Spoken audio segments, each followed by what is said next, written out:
Bien, estamos de vuelta. Gracias por mantenerse con nosotros. Tenemos la oportunidad ahora de conversar con Héctor Díaz Polanco, ciudadano de la República Dominicana, ciudadano mexicano, presidente del partido Morena en México. Vino a República Dominicana a propósito de un reconocimiento que le hicieron en el día de ayer, el movimiento de Izquierda Unida que preside Miguel Mejía, en una jornada ya conocida, El Venturoso, reconociendo a personalidades por su trayectoria.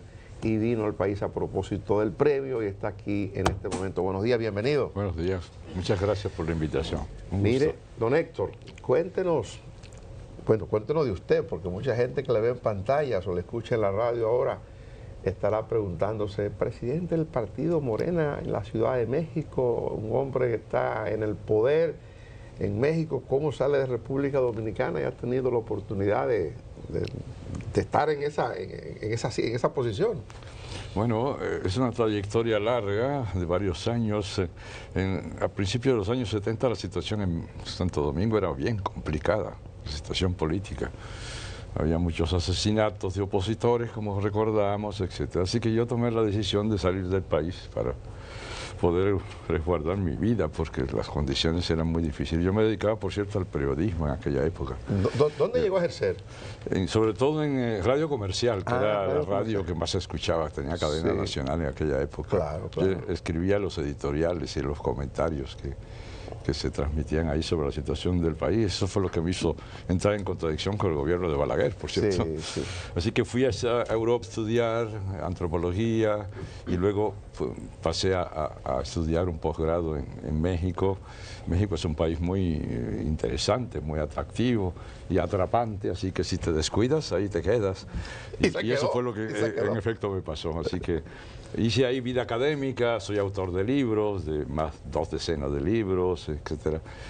Y soy conocido en México básicamente como antropólogo, pero en el curso de los acontecimientos, con la aparición de la figura de Andrés Manuel López Obrador y del movimiento Regeneración Nacional, sin Morena, pasé a ejercer actividad política cercano al líder y a la compañera que nos acompaña en la presidencia, a quien conozco de hace más de 30 años, porque ella también viene del mundo académico, así que allí nos conocimos. Y fui el primer procurador o encargado de la parte jurisdiccional del partido, es decir, que se encargaba de vigilar que se cumplieran los principios y valores del partido. Fui fundador de esa estructura, fui durante 8 años el encargado de la disciplina interna y en el último año fui electo presidente del partido en la Ciudad de México, que es un partido muy grande. ¿Cómo inicia en la política en México? O sea, que está algo en el mundo académico, pero ese paso ahí, ¿qué lo conquista? ¿Quién lo lleva? Bueno, yo estuve en mucha participación en los movimientos sociales, no solo en México, sino en América Latina. Participé en la formulación de la autonomía en la costa atlántica. En Nicaragua, la gente ya se olvidó, pero allí hubo un conflicto tremendo en la costa atlántica de Nicaragua con el sandinismo. Participé en la Asamblea Constituyente de Bolivia, participé en los procesos en Chile, etc. De manera que tengo... y luego participé como asesor del Ejército Zapatista de Liberación Nacional, el EZLN, en el 94. Y ahí conocí a Andrés Manuel López Obrador. ¿Y no le interesó entonces haberse vinculado antes con la política en República Dominicana? No, eso era complicado ya estaba muy avanzado y además lo estaban haciendo muy bien, así que decidí mejor. Pero ahí conocí a Andrés Manuel López Obrador y ahí inició una relación cuando había reuniones del comité ejecutivo del partido, del PRD en aquella época. Él me invitaba para que les diera algunas opiniones sobre los procesos de pueblos indígenas, que en ese momento era lo fuerte. Estoy hablando más o menos de finales de los años 90. Y esa relación se fue fortaleciendo y fui participando en los procesos. A mí siempre me interesó la política, así que... ¿Pero no participó del gobierno de López Obrador?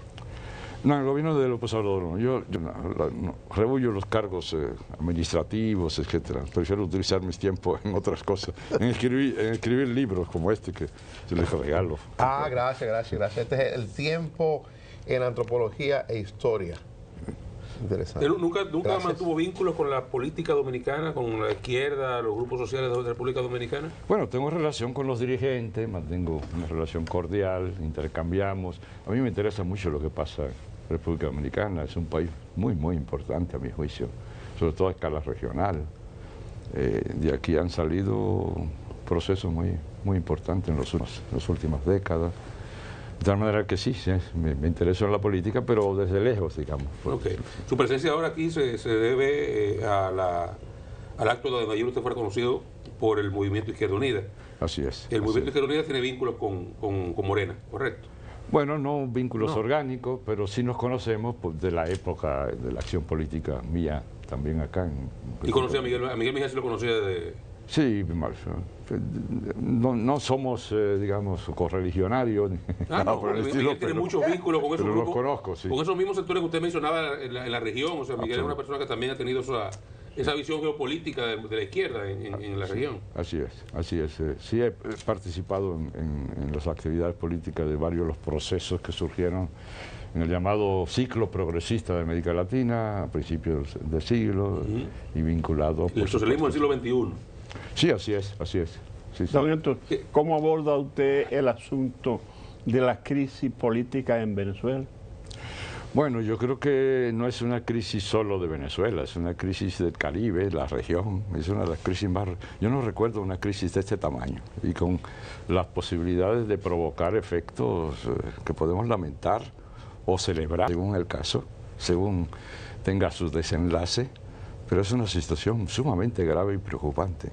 Es la primera vez que nuestra región como tal está sometida, ahora sí se puso en práctica con toda evidencia el planteamiento del título del libro de Juan Bosch, El Caribe Frontera Imperial, de tal manera que estamos en una situación muy complicada. Yo espero que se encuentre una salida adecuada porque las crisis regionales en otros puntos del mundo han tenido consecuencias devastadoras para los pueblos. Es decir, una guerra, un proceso de intervención militar tiene efectos de larga duración. La gente no tiene idea de lo duro y de lo poco conveniente para una sociedad que es la guerra. Yo viví la pequeña guerra, comparativamente hablando, que tuvimos en el 65 en Santo Domingo con la intervención norteamericana, etcétera. La guerra es una suspensión de la vida cotidiana y de cómo corre el curso de la vida de la gente. Solo imagínense que saliendo a la calle ya no haya tiendas, no haya farmacias, no haya cine, no haya librerías, es decir, es algo catastrófico. No hay vivienda porque las viviendas se destruyen. De tal manera que yo espero que sí se rompe el orden. Así es, así es. En el caso, volvemos a México, en el caso de México, ¿cómo evalúa usted dos elementos? Uno, la situación de Trump, la reacción del gobierno con los retos que representa la presidencia de Donald Trump para México, desde todo punto de vista, tanto económico, comercial, como la parte de seguridad por el tema de haber declarado grupo terrorista a los narcotraficantes. Y en segundo lugar, el enfoque hacia la violencia interna del gobierno. México tiene un gran problema con la violencia. ¿Cómo evalúa usted la acción de Morena, en sentido general, de tanto López Obrador como Claudia Sheinbaum ahora, con relación a ese problema de la violencia en México? Sí, comienzo por ese último punto. La situación en efecto es muy, muy, muy grave, muy complicada. Por supuesto es una herencia de los gobiernos anteriores, no es creado por Morena y los avances son espectaculares.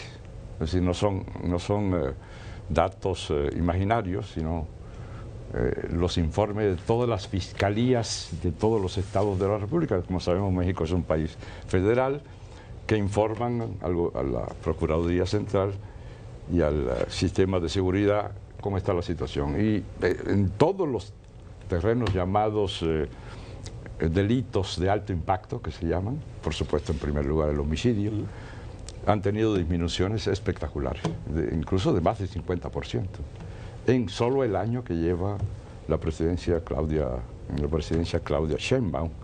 De tal manera que vamos en buen camino, pero es un reto tremendo. ¿Y qué se ha hecho particularmente para que se reduzcan esos índices? Una nueva estrategia que está aplicando la presidenta que consiste básicamente, partiendo del principio que estableció el propio Andrés Manuel, de que no se puede resolver esos problemas en los países si no se atacan las causas. Y el elemento clave, hablando de causas, es favorecer mejores condiciones de vida para los estudiantes, para los jóvenes. Los jóvenes son los en donde recluta la delincuencia a sus sicarios, a sus activistas, etcétera. De tal manera que con una política social que saca de la calle a los jóvenes y que les da oportunidad de desarrollarse, eso ayuda mucho. Luego, la coordinación entre los diversos factores que intervienen en el proceso de seguridad, porque la descoordinación en parte es responsable justamente de la reproducción de los mismos problemas y particularmente la aparición de un órgano que no existía antes y que creó Andrés Manuel López Obrador durante sus 6 años de gobierno, que es la Guardia Nacional, que en este momento ya alcanzó a ser cerca de 130.000 elementos, porque si no, ¿con qué combates con una policía muy débil, muy corrompida? Y en cambio ahora tenemos un órgano poderoso y además que se puede desplegar en todo el territorio nacional. Y eso combinado ha permitido ir reduciendo sistemáticamente. ¿Qué es lo que ha hecho diferente Morena respecto a lo que existió del PRI y del PAN para que López Obrador saliera con buenos números y la buena calificación que tiene ahora también Claudia, sí, con un 70-76% de buena valoración? Así es, son sin precedentes estos datos. Es decir, ningún presidente había salido con ese nivel de aceptación. Y ahora el nivel de aceptación de la presidenta Claudia Sheinbaum es espectacular, a tal punto que una de las últimas encuestas da un dato casi surrealista, y es que si se hicieran elecciones y solo votara la oposición, es decir, los miembros del PAN y del PRI, ganaría Claudia. Es decir, el 60% votaría por ellas. Así es. ¿Qué es lo que han hecho diferente? Lo que se ha hecho diferente, entre otras cosas, para empezar, porque la materialidad es lo fundamental, es crear un sistema de bienestar en el país, un gobierno de bienestar. Es decir, en este momento, en México hay alrededor de 35 millones de familias, de unidades familiares. De esos 35 millones, 32 millones reciben apoyos del gobierno, de distintos tipos, en programas que van desde beca, de apoyo de pensión para los adultos mayores, pasando por beca para todos los estudiantes, desde el inicio hasta lo universitario, hay apoyos para los estudiantes. Yo que estaba al punto de fracasar en mi vida cuando tenía que entrar a la UAS a estudiar, viviendo en San Cristóbal, no tenía ni para el pasaje. Así que yo estaba liquidado. O sea, el bienestar está condicionado a la ayuda que se pueda recibir del gobierno. Bueno, no solo eso, pero ese es el principal factor. El segundo factor es el combate a la corrupción, que es algo que la gente detesta. Y en consecuencia eso ha permitido al mismo tiempo obtener recursos suficientes como para aplicar los programas sociales. Andrés Manuel decía que había una apropiación de alrededor de 500.000 millones de pesos y resulta que se ha logrado recuperar solo en hacer que paguen los impuestos. Los grandes empresarios, que más que empresarios eran farsantes, que se dedicaban al tráfico de influencia, pero ahora pagan los impuestos. Solo con esa recaudación se ha financiado la parte fundamental de los programas sociales, ¿no? Estos programas sociales han tenido un impacto muy importante en la sociedad. Me quedó el reto de Donald Trump para México. Sí, yo creo que ese es un reto enorme porque, en efecto, estamos ante la relación compleja de dos países que tienen ambos peticiones, demandas mutuas y además razonables. Es decir, Estados Unidos quiere seguridad en su frontera, en efecto, en la frontera sur. México tiene que contribuir a eso y la presidenta ha dicho, colaboramos, por supuesto, estamos dispuestos, se ha hecho, a tal punto que hoy ya en la frontera sur de Estados Unidos hay seguridad completa. Ha disminuido en alrededor del 80-90% el trasiego de personas en la región. Y luego hay un punto de vista completamente diferente sobre la cuestión del narcotráfico. Estados Unidos tiene la idea de que son organizaciones terroristas. Es un poco forzado esto, pero bueno, cualquiera puede denominar como quiera las cosas, pero eso no significa que en efecto son propiamente grupos terroristas. En realidad son grupos de delincuentes haciendo negocios, y hacen esos negocios y reproducen esos negocios, porque en Estados Unidos tienen el mercado más grande del mundo de consumo de drogas. Así que el reclamo de México es: pero controlen ustedes el tráfico de droga interno, porque la droga no llega a la frontera y luego van a distribuirla a los mexicanos al interior de Estados Unidos. Hay una red norteamericana que distribuye pero nunca atrapan a un norteamericano. Y no hay ningún apresamiento de delincuentes de aquel lado. Parece que no existiese el narcotráfico en Estados Unidos. Es una cosa surrealista, ¿no? De tal manera que esa es la exigencia a su vez de Estados Unidos. Luego está el problema de las armas. La mayoría de las armas que utilizan los delincuentes en México del narcotráfico provienen de Estados Unidos. Pero no, mayoría quiere decir cerca del 100%. Entonces, México dice: ok, yo hago mi contribución, yo combato al narcotráfico, trato de resolver los problemas de la frontera, pero resuelvan ustedes el problema del tráfico de armas, que hace que estos grupos se conviertan en poderes armados formidables, ¿no? Mire, en un tema que surgió en estos días, me llega a la memoria ahora por Estados Unidos, que resurgió, es aquel reclamo de López Obrador que Claudia Sheinbaum retomó a España. Surgió ahora por el 12 de octubre, sí, de unas disculpas, sí, por la conquista.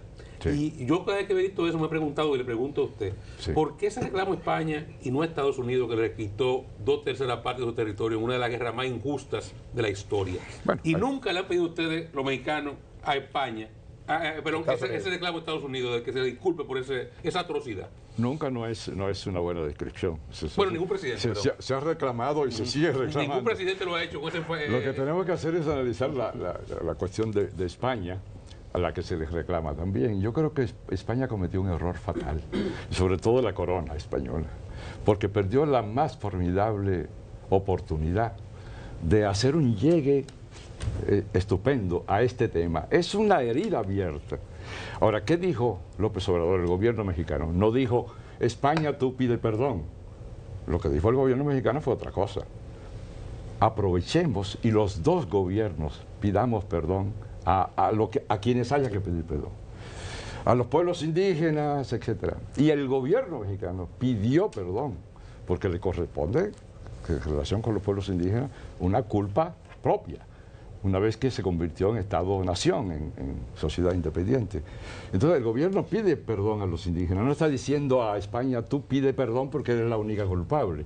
Así que fue una oportunidad de oro que pudo haber aprovechado la corona española y el propio gobierno de España para dar un paso adelante. Fue verdaderamente algo muy lamentable.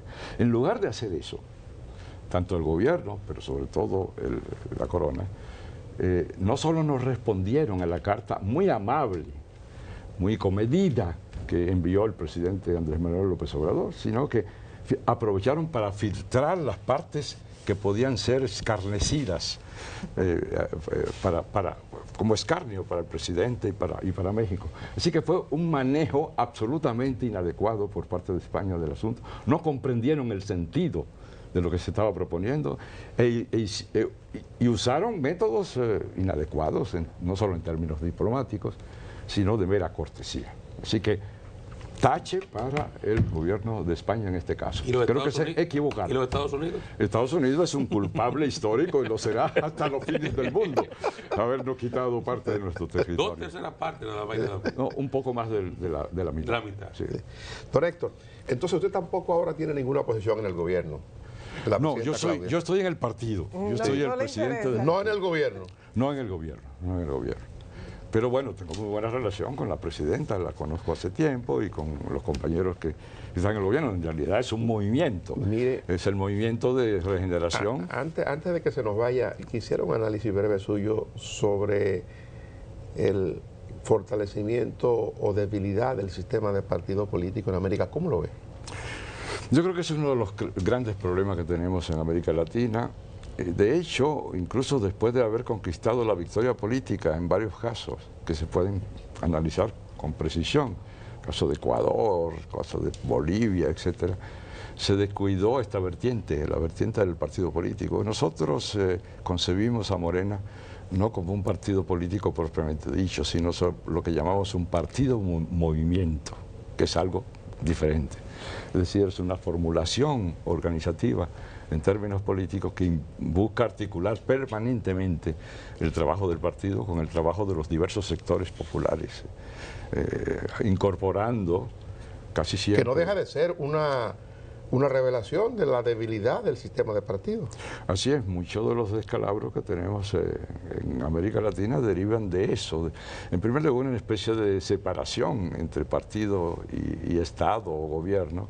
Se llega al gobierno y se llega a la conclusión de que ya no hay necesidad de mantener activo al partido político que llevó justamente al gobierno a esos sectores. Y eso tiene como consecuencia descalabros políticos muy graves. Don Héctor, le dejamos libre, gracias por acompañarnos. Antes de despachar al don Héctor, Omar García nos envió una nota que me pide que le comentemos, Sí.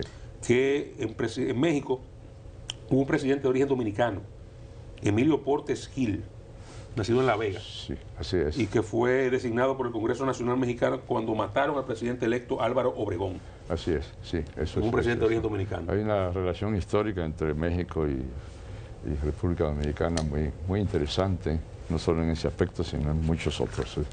Y hay un aprecio histórico entre México y República Dominicana.